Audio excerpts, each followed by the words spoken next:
Neurexan sağlıq olsunu təqdim edir. Verilişin sponsoru Medical Plaza Klinikası.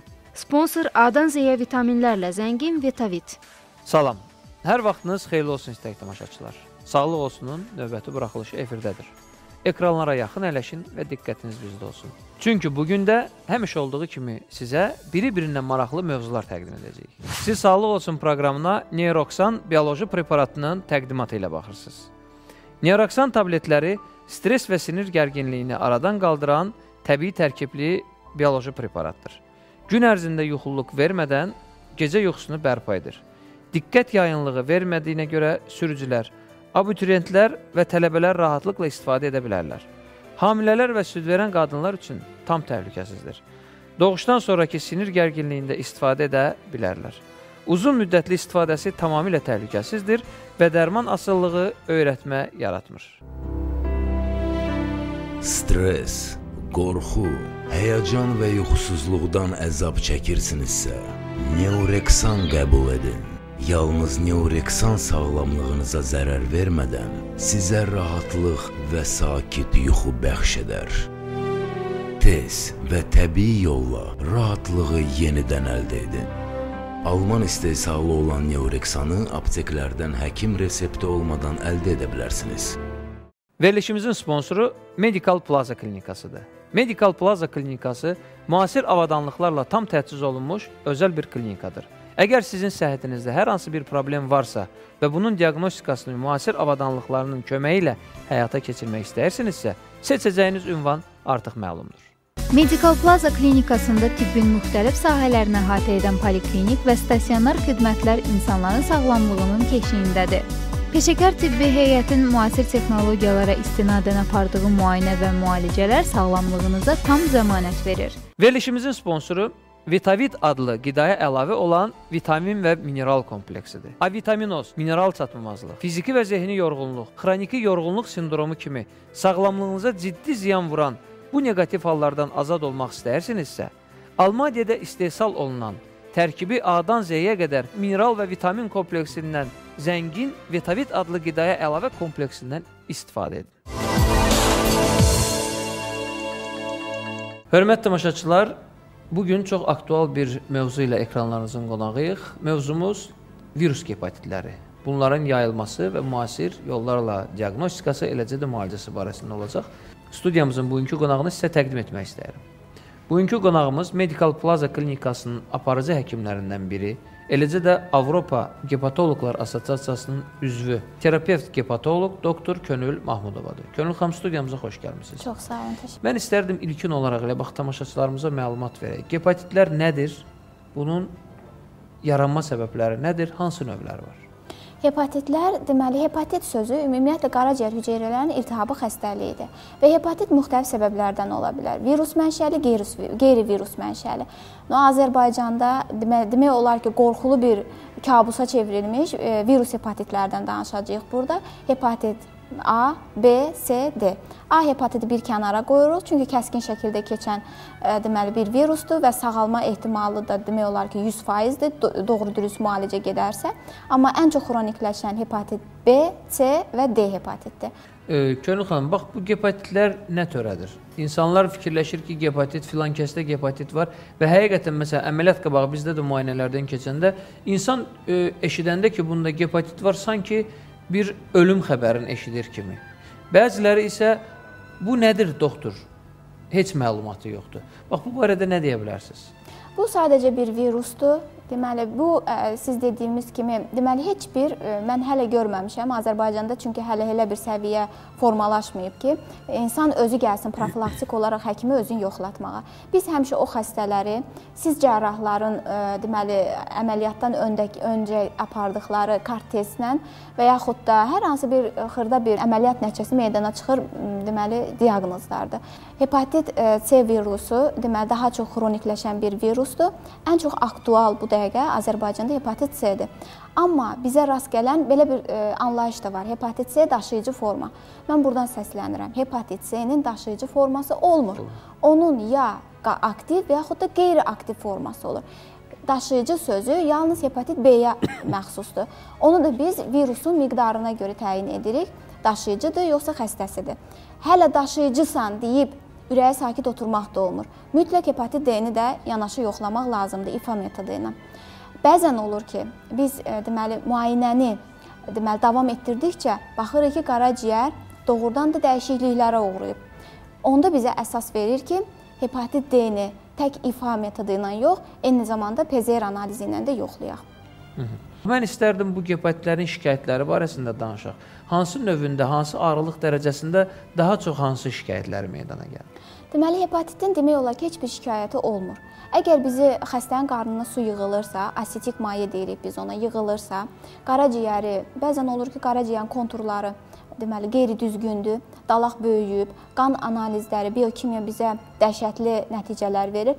Mən tövsiyə etməzdim xəstələrimiz vəziyyəti bu vəziyyətə gətirib çıxartsınlar. Yəni öncədən biləndə ki, səndə hepatit hər hansı bir virusun növü var, bunun həkim hepatoloqla, inandıqları hepatoloqla mütləq məsləhətləşmələri tövsiyə olunur.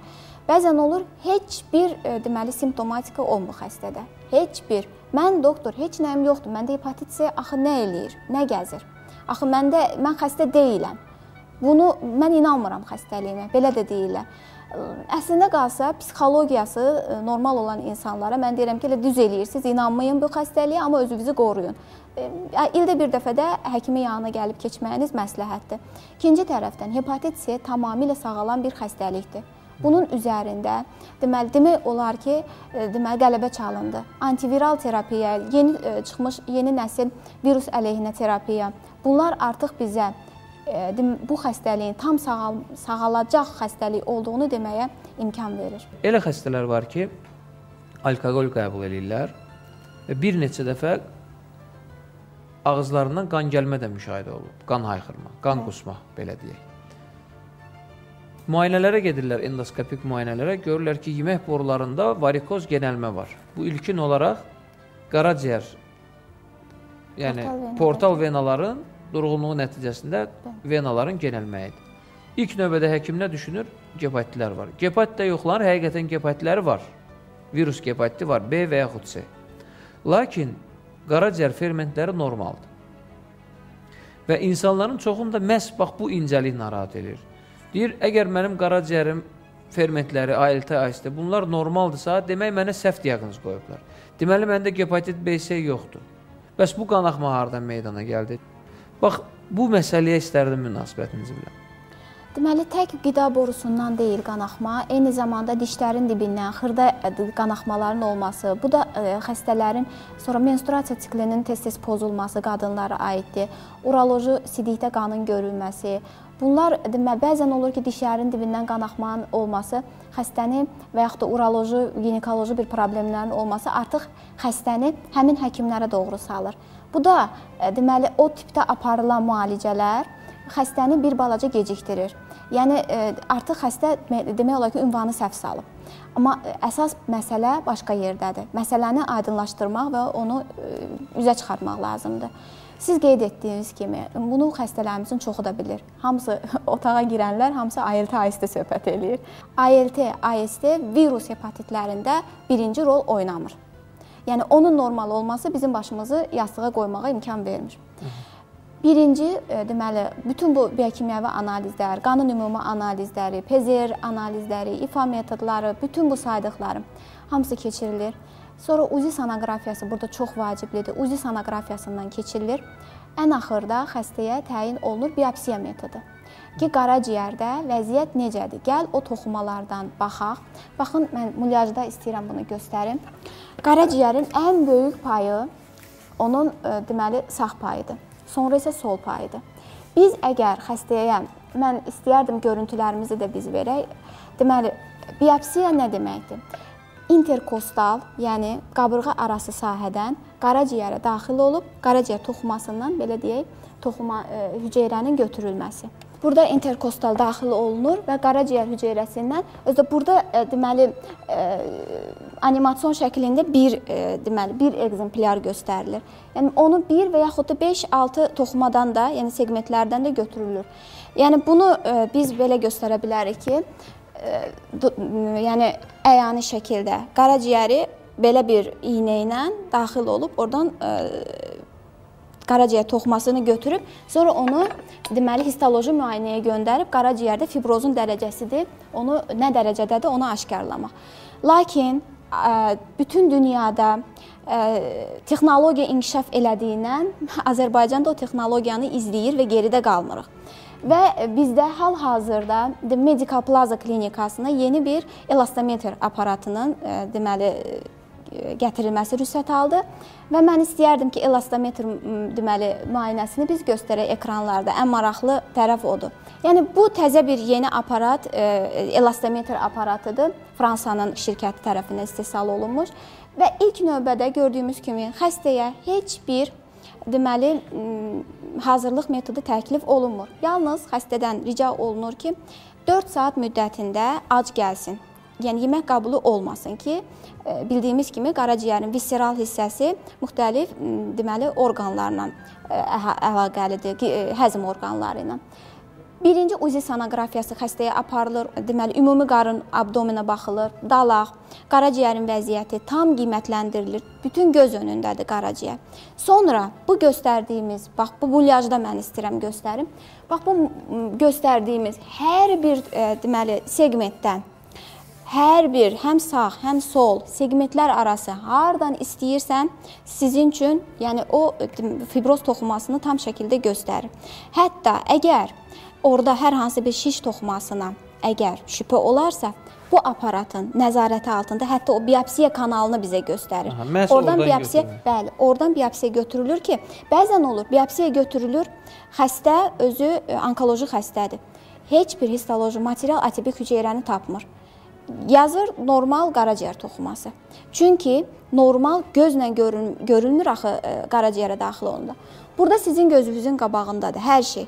Dediyimiz kimi ALT AST-si normal xəstənin, lakin qanaxmaya meyilli. Həkim diaqnostik mütləq təyin eləyir fibrozun dərəcəsini. Baxın, deməli, rənglər şkala kənarda görsənilir. Göy rəng o deməkdir ki, qaraciyər əgər o toxuma alınırsa, o rəng alınırsa, qaraciyər toxuması yumşaq toxuma hesab olunur. Və həmin şkalada, bax burada da göstərildir, qaraciyərin deməli kilopaskalına və diametri 15 diametr. Bu gördüyünüz artefaktlardır. Bu diametrdə biz təyin edirik və istədiyimiz qədər onun diametrini artıra bilirik. Nə qədər artırsaq və eyni bir nəticəni əgər kilopaskaldan alırıqsa, deməli xəstədə heç bir problem yoxdur. Yəni yumşaq qaraciyərdir. Sonra əgər sarı o yaşıl rəngə görürüksə, o şkalada varsa, deməli artıq qaraciyər siqnal çalır. Fibroz 2, fibroz 3-dən söhbət gedir. Mütləq antiviral terapiya başlamaq lazımdır. Əgər qırmızı şkala görsənirsə, bu o deməkdir ki, artıq qaraciyərdə vəziyyət çox ağırdır. 6 kilopaskala qədər fibroz 0, fibroz 1 qiymətləndirir. Yəni bərkimə yoxdur. Əgər 7-dən yuxarı qalxırsa, 7-dən 8-ə qədər bu fibroz 2 hesab olunur. 8-dən 10-a qədər fibroz 3, 10 kilopaskaldan yuxarı qalxırsa artıq fibroz 4-ün deməli olduğunu xəstədə göstərir.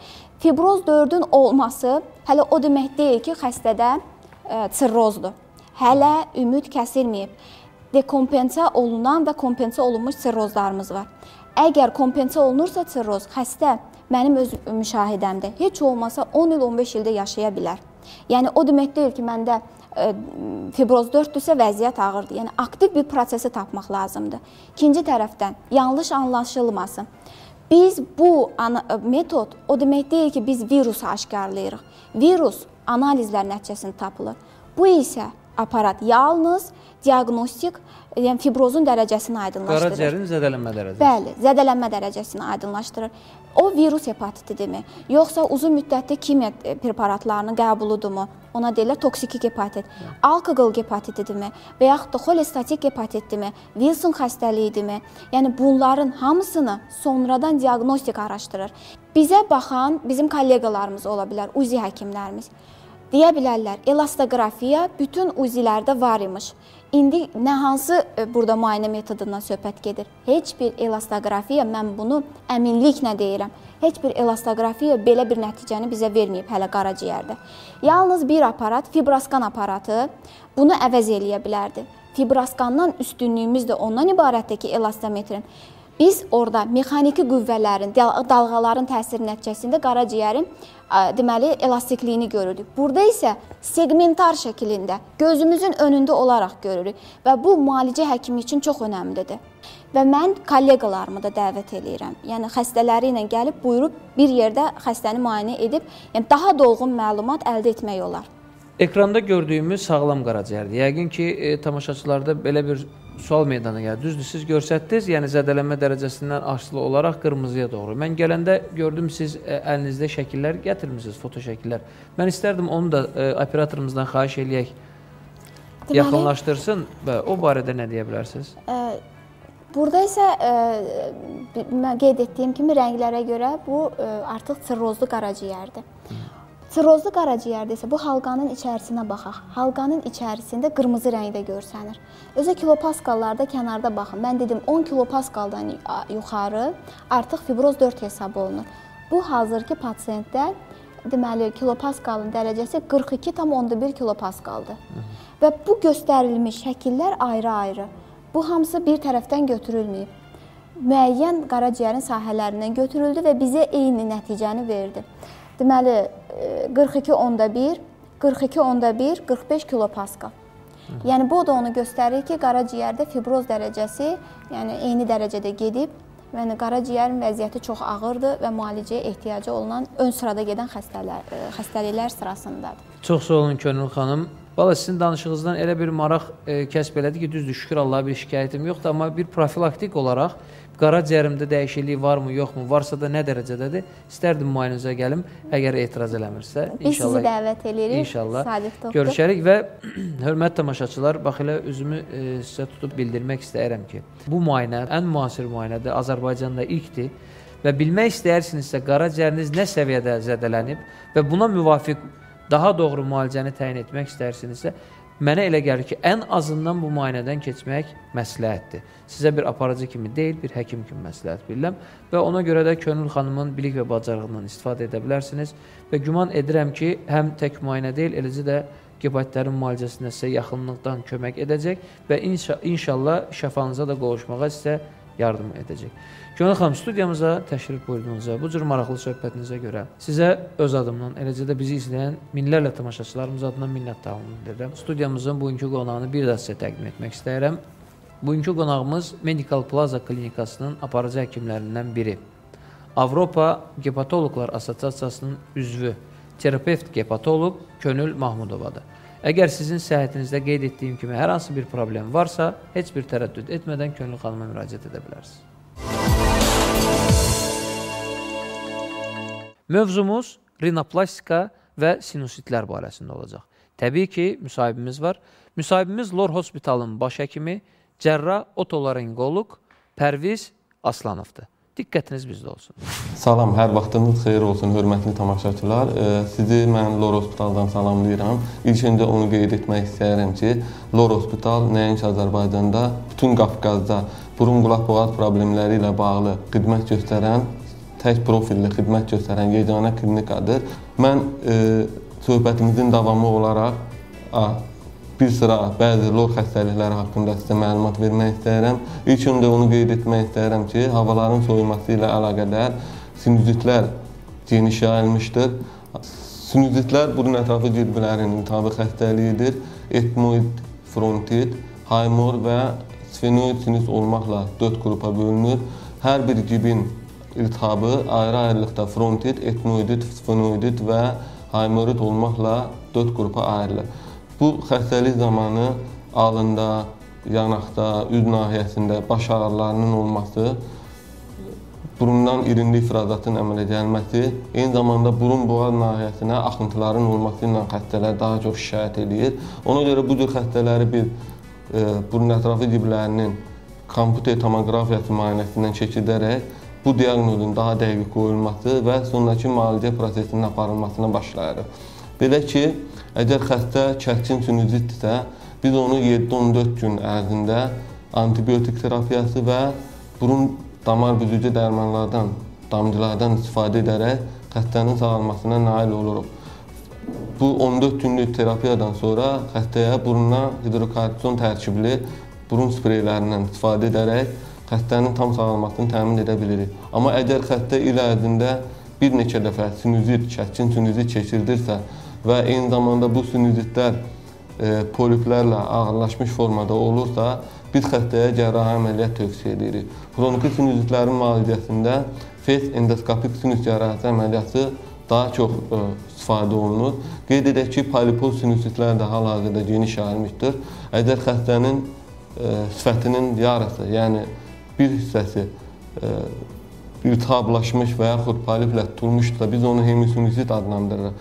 Əgər bütün giblərin iltihabı və yaxud poliplə tutulmuşsa, onda polipoz və yaxud pansinüzit deyə qeyd edirik və xəstədə cərrahi əməliyyat zamanı qeyd etdiyim ənənəvi radikal əməliyyatdan artıq istifadə olunmur. Xəstələrə biz endoskopik sinüs cərrahisi əməliyyatı tövsiyə edirik. Bu zaman yalnız burundan endoskop vasitəsilə girilərək bütün giblərin təbii dəlikləri genişləndirilir. Orada olan patoloji mühtəviyyat, irin və yaxud poliplər xaric olunaraq həmin giblərin havalanması təmin edilir. Və xəstəmiz əməliyyatdan sonra, bərpa prosesi keçdikdən sonra uzun müddətli hidrokortizon terapiyası aparılaraq bu poliplərin yenidən əmələ gəlməsinin qarşısı alınır. Qeyd edim ki, biz sizə həmin xəstələrin indi birazdan Frendin filmlərini, komputer tomografiya filmlərini də göstərəcəyik. Bu xəstəliklərin diaqnozu çox rahatdır və endoskopun olması, eyni zamanda digər müasir avadanlıqların olması xəstəyə düzgün diaqnoz və düzgün müalicə taktikasının seçilməsinə səbəb olur. Bu, burun ətrafı giblərin, yəni sinüzitlərin əmələ gəlməsinin əsas səbəblərindən də biri burun kəpərində olan əyriliklərdir, böyüklərdə. Uşaqlarda isə adenoidlərin olması.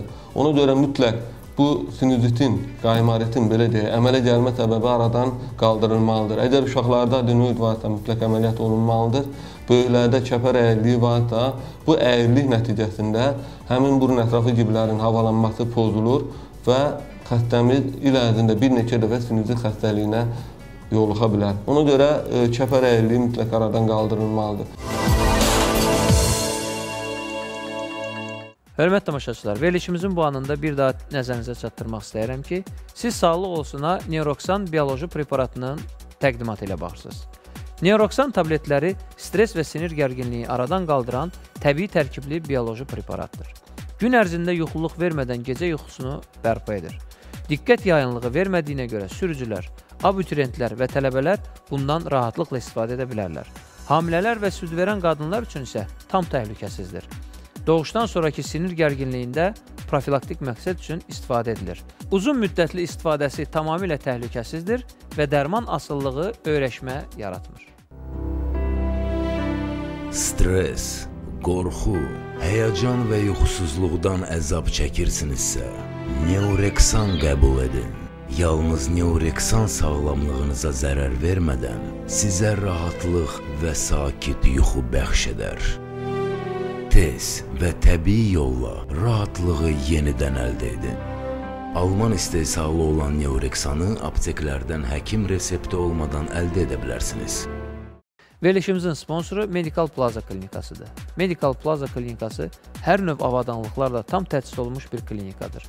Əgər sizin səhhətinizdə hər hansı bir problem varsa və diaqnozunu qoymaq üçün müasir avadanlığa ehtiyac varsa, seçəcəyiniz ünvan artıq bəllidir. Qaraciyər və hepatitlərdən əziyyət çəkənlərin nəzərinə Azərbaycanda ilk dəfə Medical Plaza klinikasında həkim hepatolog Könül Mahmudova tərəfindən elastometriya qaraciyər müayinəsinə start verildi. Bu fürsətdən faydalanın. Verilişimizin sponsoru Vitavit adlı qidaya əlavə olan vitamin və mineral kompleksidir. Müxtəlif növ avitaminozlar, mineral çatmamazlığı, fiziki və zehni yorğunluq, tütündən və spirtli içkilərdən sui-istifadə zamanı vitamin və minerallara qarşı tələbatın artması, iş qabiliyyətinin zəifləməsi, müxtəlif növ xroniki yorğunluq hallarına qarşı mübarizə aparmaq istəyirsinizsə, Almaniyada istehsal olunmuş Vitavit adlı qidaya əlavə kompleksindən istifadə edə bilərsiniz. İnanın ki, bu tabletlərdən istifadə etməklə siz sadaladığım bütün hallara qarşı orqanizminizin immun qüvvətini artırmış olursunuz. Burun kəpəri əyirliyi dedikdə, bu əyirlik həm qığırdaq hissədə, həm sümük hissədə ola bilər. Eyni zamanda bu əyirlikdən əlavə daraqlar və kreslər mümkündür, olsun xəstənin burnunda. Biz əyirlik zamanı əməliyyat tövsiyə edirik mütləq və bu əməliyyatın aparılması xəstənin yaş dövrü ilə birbaşa bağlıdır. Çalışmaq lazımdır 14-15 yaşdan sonra burun kəpərinə müdaxilə olunsun. Müdaxilə olunarkən belə ənənəvi olaraq götürülən bütün qığırdaqların və sümüklərin götürülməsi yox, çalışmaq lazımdır ki, nə qədər çox qığırdaq və sümükdən qoruyub saxlamaq mümkün olsun. Eyni zamanda xəstələrimizi daha çox narahat edən ənənəvi üsullarla tamponların olmasıdır. Xəstələr burnuna metrələrlə tamponun olmasından çox narahat olduğu üçün biz artıq burunda tamponlardan istifadə etmirik.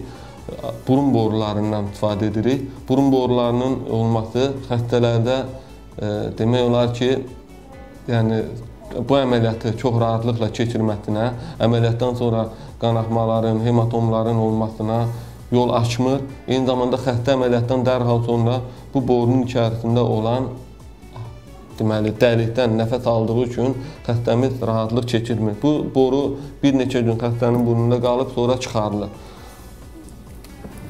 Bundan əlavə, eyni zamanda qeyd edək ki, artıq xəstələr klinikamıza müraciət edərkən burun kəpərinin əyirliyi əməliyyatında xəstələrə bir tövsiyə etdikdə, doktor, bu əyirliyi eləmişkən burnunun üzərində bir qədər donqarlıq var, onu da aradan qaldıraq və yaxud sağa sola meyillik var, onu da aradan qaldıraq deyə bizə müraciət edirlər və göründüyü kimi rinoplastika əməliyyatı çox geniş yayılmışdır. Rinoplastika dedikdə yeni bir görüntü əldə etmək üçün burnun yenidən şəkilləndirilməsi başa düşülməlidir.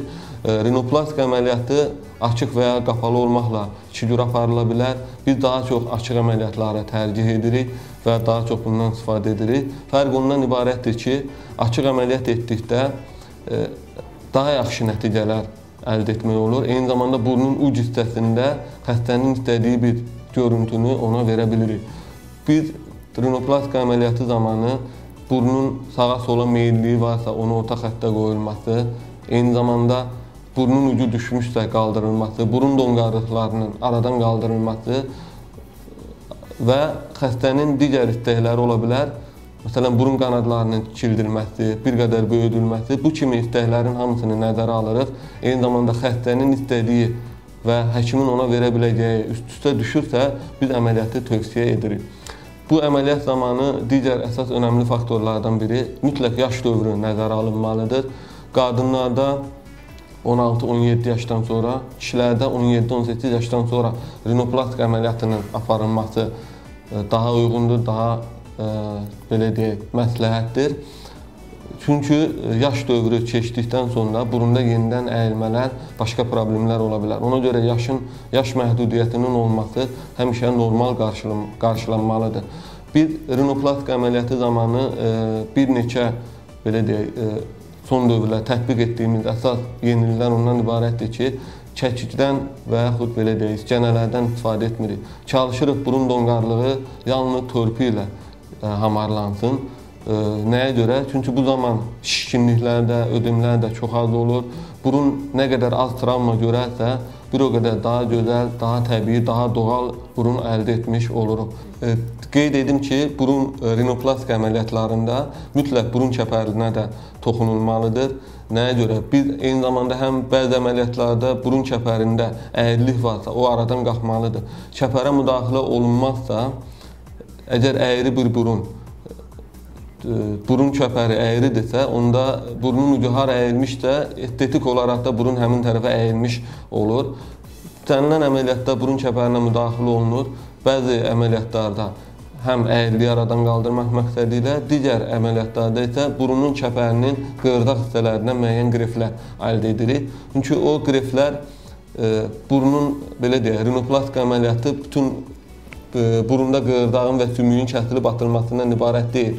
Eyni zamanda bəzi qığırdaqlardan biz burnun digər yerlərində istifadə edirik, əlavələr edirik. Biz o əlavə etdiyimiz qığırdaqlar qref adlanır və qreflər burnun həm enlənməsinə, həm düzgün olmasına, həm ucunun bir qədər qalxmasına, eyni zamanda normal və təbii doğal bir burnun əldə olunmasında istifadə olunan qığırdaqlardan bir qreft kimi adlandırılır. Və onu da qeyd edim ki, rinoplastika əməliyyatında həm də çəpərə müdaxilə olunmazdan əvvəl əlavə aşağı burun balıq qulaqlarına da müdaxilə olunmalıdır. Çünki aşağı burun balıq qulaqları daha çox şişməyə meyilli olur. Çəpərin əyri hissəsinə toxunaraq əsəbi xəstələrdə və allergiyalı xəstələrdə şişir. Ona görə biz aşağı burun balıq qulaqlarına lazer və yaxud radiofrekans vasitəsilə mütləq müdaxilə edirik. Çünki burun estetik cəhətdən nə qədər gözəl olursa olsun, əgər o burundan xəstə nəfəs almırsa, heç bir işə yaramayacaqdır və xəstə məmnun qalmayacaqdır. Hal-hazırda lor orqanlarının endoskopik müayinəsini biz görürük. Göründüyü kimi burun çəpəri xəstənin əməliyyatdan sonra orta xəttədir. Aşağı burun balıq qulaqları radiofrekansla destruksiya olunmuşdur. Bu xəstəmizin sol tərəfidir. İndi sağ tərəfini bizə göstərəcəklər.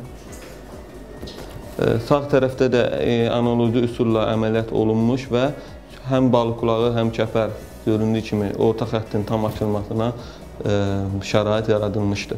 Biz burada biraz öncə qeyd etdiyimiz burun ətrafı ciblərin endoskopik müayinələrindən qeyd etdik. Endoskopik müayinələrdə ən daha doğru qərarı biz həmişə kompüter tomoqrafiya vasitəsilə əldə edirik. Biz bəzi xəstələri mən sizə göstərmək istəyərdim. Bu xəstəmizin kompüter tomografiyasında göründüyü kimi haymor cibləri təmiz, frontal ciblər normal. Yəni xəstənin burun ətrafı ciblərinin havalanması tam normaldır. Başqa bir xəstəmizdə burun ətrafı ciblərdə belə qeyd edək, sfenoiditi biz müşahidə edirik. Bu çox az-az rast gəlinən xəstəlikdir. Qeyd edək ki, frontal, haymor, etmoidal ciblərdə heç bir problem yox. Xəstə sadəcə sfenoidal cibin iltihabı var. Bu cür iltihablarda xəstəmizdə ciddi baş ağrıları, bəzən gözündə ağrılarla bizə müraciət edir. Başqa bir xəstəmizin polipoz pansunistit dediyimiz bir görüntünü görürük. Bütün ciblərin həm frontal, həm etmoid, həm haymor ciblərin hər birində burun polipləri ilə tutulmuşdur. Biz bu xəstəni fes əməliyyatı icra etdik və çox ciddi, normal bir görüntülər əldə edə bildik. Bu xəstəmiz 1 il əvvəl əməliyyat olunmuşdur. Göründüyü kimi əməliyyatdan 1 il keçməsinə baxmayaraq artıq nəticə göz qabağındadır. Xəstəmiz məmnundur, həkim məmnundur. Burada əsas həmişə üstünlük nəyə verilməlidir? Daha çox kişi və qadın burnu arasında mütləq fərqlər olmalıdır. Kişilərin burnunun ucu çox qalxmamalı, burnun arxası düz olmalı. Qadınlarda əksinə burnun ucu qalxa bilər, dərəcə olaraq 105 dərəcədən yuxarı. Qadınların burnunun arxası bir qədər oyuq şəklində olmalıdır. Qadın burnu çox kiçik ola bilər, amma kişilərin burnu bir qədər boyuna, buxuna uyğun və kişi burnu kimi normal bir burun olmalıdır.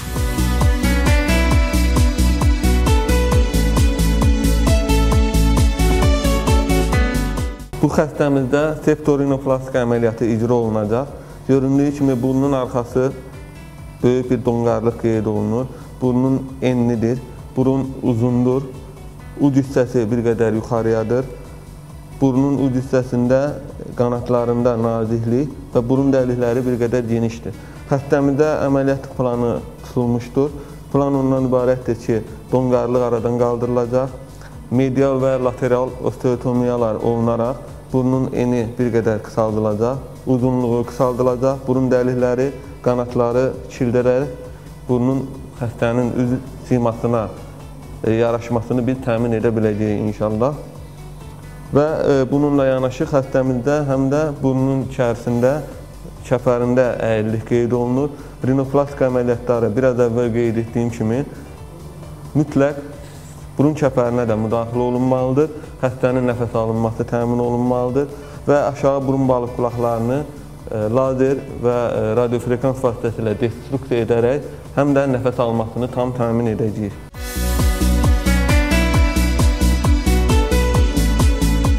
Göründüyü kimi artıq əməliyyatımız yekunlaşıb. Xəstəmizdə əməliyyatdan öncə əgər bizi izləyən tamaşaçılar fikir verdilərsə, böyük bir donqarlıq vardı. Burnun ucu hissəsi çox qabarıq, enli idi. Artıq donqarlıqdan heç bir əsər əlamət yox. burun bir qədər maili formada, uc hissəsi xəstəmizin istədiyi kimi bir qədər qalxmış, ensiz, burun dəlikləri çox gözəl və ən önəmlisi, xəstənin burnu xəstənin sifətinə tam yaraşır. Gözlərlə, qaşlarla, alınla, burunla tam bir vəhdət təşkil edir və nəfəs alması da inşallah çox yaxşı olacaq. Buruna heç bir tampon qoymuruq. Dediyimiz kimi burun borusundan istifadə edirik. Bu burun borusu 1-2 gün ərzində xəstənin burnunda qalacaq və xəstə əməliyyatdan dərhal sonra nəfəs alacaq.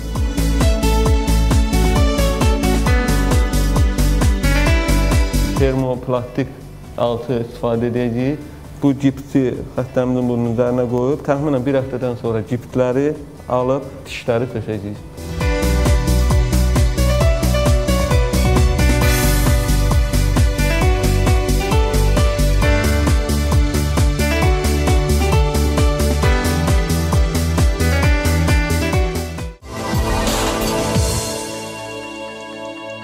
Hörmətli tamaşaçılar, verilişimizin növbəti bölümünə keçid alırıq. Bu bölümdə mövzumuz uşaqlarda nitq ləngirmələridir. Təbii ki, müsahibimiz var. Müsahibimiz Bioloji Təbabət Klinikasının həkim, nevroloq, fizioterapevti Quliyeva Gülşəndir. Ekranlara yaxın əyləşin və diqqətiniz bizdə olsun. Quliyeva Gülşən, həkim, nevroloq, fizioterapevt. Ali təhsilini Azərbaycan Tibb Universitetində bitirib. Rusiya Federasiyası Moskva Piragova adına Tibb Akademiyasında nevrologiya ixtisası üzrə 2 illik ordinatura keçib. 5 il müddətində Moskva şəhərində nevroloq kimi çalışıb. Artıq 3 ildir ki, Bioloji Təbabət Klinikasında fəaliyyət göstərir. Statistikaya görə nitq inkişafının ləngiməsi hər 4 uşaqdan birində təsadüf olunur. Oğlan uşaqlarında bu problem qızlara nisbətən 2 dəfə çox təsadüf olunur. Ümumiyyətlə, nitqin formalaşması uşaqların südəmər dövründən başlayır. Körpələrdə 2 aylıq, 3 aylıq körpələrdə müşahidə etdiyimiz qığıldanma artıq ilkin nitq əlamətləri kimi qeyd olunmalıdır. 5-6 aylıq uşaqlar kiçik hecalar şəklində saitləri tələffüz edirlər və artıq 1 yaşında uşağın leksikonu təkrarlanan hecalardan ibarət olur. Yaş yarımlıq uşaqlarda onların tələffüz etdikləri sözlərin sayı təqribən 10-12-yə çatmalıdır. Və yaş yarımından 3 yaşına qədər uşaqlarda hər ay nitqin biraz da formalaşması, yəni leksikonlarındakı sözlərin təqribən hər ay 2 dəfəyə qədər artması müşahidə olunur. Və 3 yaşında olan uşaq öz fikrini tam sərbəst izah etməyi bacarmalıdır.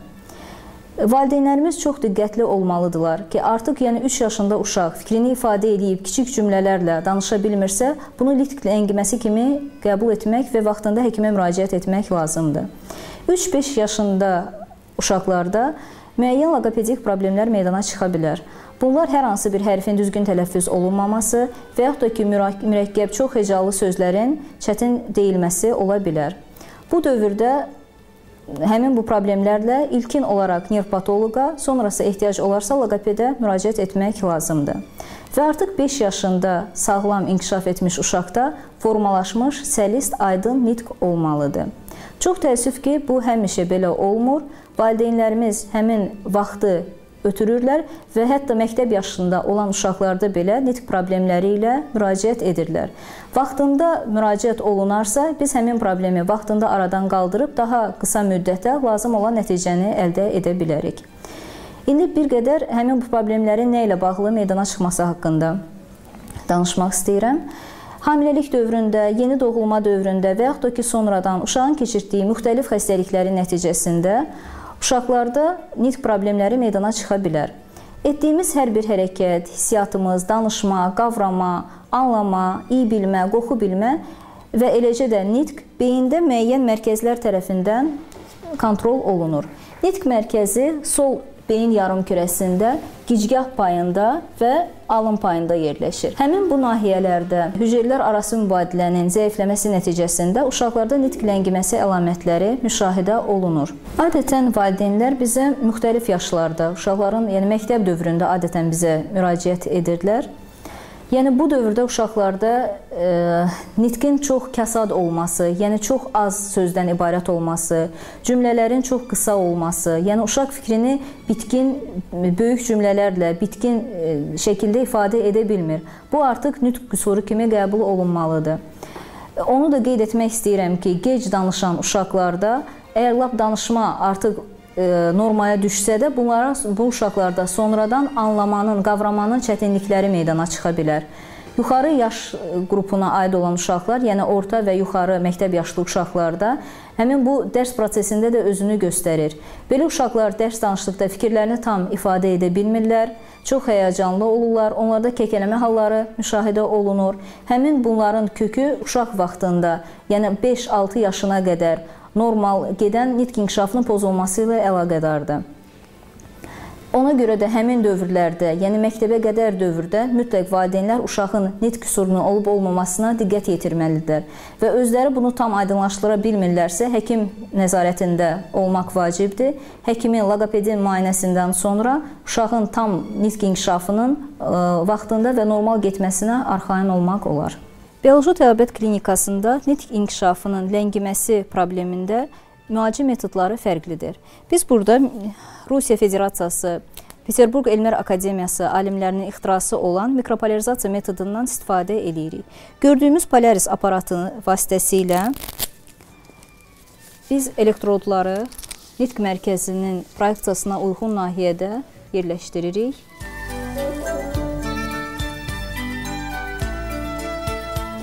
Dediyimiz kimi bu sol yarımkürədə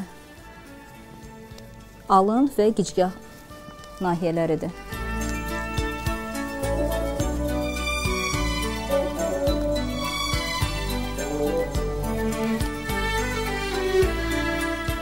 Gördüyünüz kimi bu tamamilə ağrısız bir metoddur. Seanslar təqribən 10-12 seans aparılır. Seansın aparılma müddəti 20 dəqiqədən başlayaraq 40 dəqiqəyə çatdırılır. Və həmin bu seans müddətində uşaq istədiyi bir məşğuliyyətlə başını qata bilər, oynayıb, oturaq vəziyyətdə başını qatıb həmin bu seans müddətini çox rahat keçirir. Və heç bir ağrı, heç bir uşaqda narahatlıq törətmədiyinə görə adətən uşaqlar bu proseduranı çox yaxşı keçirirlər. Mikropolarizasiya metodu qeyd etdiyimiz kimi baş beyində hüceyrələrin funksional aktivliyinin zəiflədiyi hallarda həmin bunların funksional aktivliyinin normallaşmasına yönəldilir. Həmin bu elektrodlar vasitəsilə bu nahiyələrdə yerləşən hüceyrələrin aktivliyini artırırıq, hüceyrələr arası əlaqəni möhkəmləndiririk, hüceyrə sinapslarındakı mediatorların ifrazını normal qaydaya qoyuruq. Adətən bir müalicə kursundan sonra əgər loqopedlə müalicə də aparılırsa, loqopedik müalicə də aparılırsa, belə uşaqlarda həmin loqopedik müalicənin də effektivliyi 2-3 dəfəyə qədər artırılmış olur. Əvvəllər əgər loqopedlə müalicə zamanı hər hansı bir hərfin deyilişinə və yaxud da ki, hər hansı bir nitq qüsurunun aradan qaldırılmasına aylarla vaxt sərf olunurdusa, mikropolarizasiya metodu ilə müalicədən sonra həmin bu qüsur daha qısa müddətdə aradan qaldırılmış olur. Nitq ləngiməsinin digər bir səbəbi artikulyasiyada iştirak edən orqanların, yəni dilin, damağın, dodaqların, dilçəyin qüsurlu inkişafı ola bilər. Klinik müayinə zamanı biz xəstənin ağız boşluğu orqanlarını müayinə edirik və burada hər hansı bir qüsur aşkarlanarsa, buna uyğun müayinə və müalicə planı tərtib olunur. Bəzi hallarda artıq burada cərrahi müdaxiləyə ehtiyac olur. Belə xəstələrdə anadan gəlmə qurd ağızlıq, dovşan dodaqlıq halları müşahidə olunarsa, təbii ki, belə uşağın sonradan tam sərbəst nitq inkişafının getməsi mümkün deyildir. Və ona görə də körpə yaşlı uşaqlarda əgər hər hansı belə bir qüsur aşkar olunubsa, vaxtında bunun cərrahi müdaxiləsi aparılmalıdır ki, bundan sonraki inkişaf normal gedə bilsin. Yəni, əgər belə bir qüsur aşkarlanmazsa, bu zaman loqopedik müalicə, nevroloji müalicə ilə yanaşı gedilməlidir. Və bu halda dilin, damağın masajı aparılır, loqopedik üsullarla bunun masajı aparılır və bu da həmin nahiyənin qan dövranının yaxşılaşmasına, əgər hipersalivasiya, yəni ağız suyunun həddindən çox ifraz olunması, tökülməsi belə halları varsa, bunların aradan qaldırılmasına səbəb olur. Bax belə, hörmətli tamaşaçılar, Sağlıq Olsunun bugünkü buraxılışı da bu cür sona çatdı. Düşünürəm ki, sizə verdiyimiz maraqlı informasiyalar sizə sağlamlığınızın keşiyində durmağa yardım edəcək. Sağlam olun və sağlam olmağa hər zaman çalışın. Sağ olun, sağlıqla qalın. İnşallah gələn həftə görüşənədək. Neurexan Sağlıq Olsunu təqdim edir. Verilişin sponsoru Medical Plaza Klinikası. Sponsor Alman istehsalı Vetavit vitamin mineral kompleksi.